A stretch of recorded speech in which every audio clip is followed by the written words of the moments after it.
Bayangkan sedang duduk di kursi empuk bioskop, popcorn di tangan, menunggu film favorit diputar. Tiba-tiba layar besar menampilkan wajah besar presiden. Bukan trailer film, bukan iklan produk, melainkan video pencapaian pemerintah.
Langkah terbaru Presiden Prabowo setelah sebelumnya video pencapaian ditayangkan dalam sidang tahunan MPR, kini pesan itu masuk ke layar bioskop. Ruang yang biasanya kita nikmati untuk hiburan. Ada yang memuji langkah ini sebagai gebrakan inovatif. Tapi tak sedikit pula yang gelisah. Apakah ruang hiburan kini juga harus diwarnai politik? Apakah tidak ada batasan antara ruang santai rakyat dengan ruang propaganda kekuasaan? Mengutip dari CNN Indonesia, Kepala Komunikasi Kepresidenan Hasan Nasbi memberikan pembelaan. Menurutnya, bioskop adalah ruang publik, sama seperti televisi atau billboard di jalan. Kalau iklan rokok, iklan makanan, atau bahkan iklan bank boleh tayang di bioskop, kenapa pesan presiden tidak boleh? Alasannya sederhana, agar rakyat tahu, agar rakyat paham.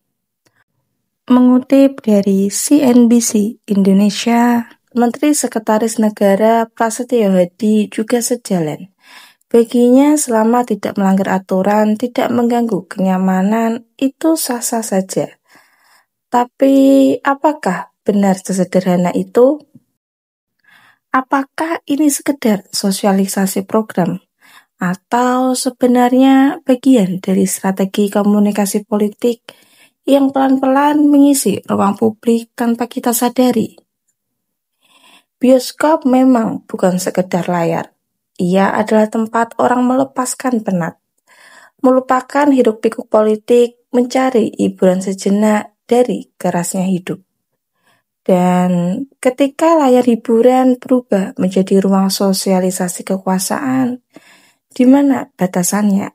Apakah kelak ruang-ruang pribadi lain juga akan menjadi sasaran? Karena komunikasi politik bukan hanya soal boleh atau tidak boleh, tapi juga soal layakkah, pantaskah, dan adakah ruang netral yang tetap harus dihormati. Kita bisa saja kagum dengan cara baru presiden menjangkau audiens. Tapi kita juga berhak waspada apakah ini inovasi atau justru normalisasi politik di setiap sudut kehidupan kita. Apakah kita merasa diuntungkan dengan informasi itu atau merasa ruang kebebasan kita makin sempit? Karena bahkan menonton film pun kita tak bisa lepas dari wajah kekuasaan. Satu hal yang pasti, langkah ini membuka babak baru di mana batas antara hiburan dan politik semakin kabur. Dan seperti biasa, rakyatlah yang akan menilai apakah ini strategi cerdas atau justru langkah yang bisa berbalik arah menjadi bumerang politik. Jangan lupa like, and share ke teman-teman kalian supaya teman-teman kalian juga tahu berita terupdate baik dalam dan luar negeri. Terima kasih.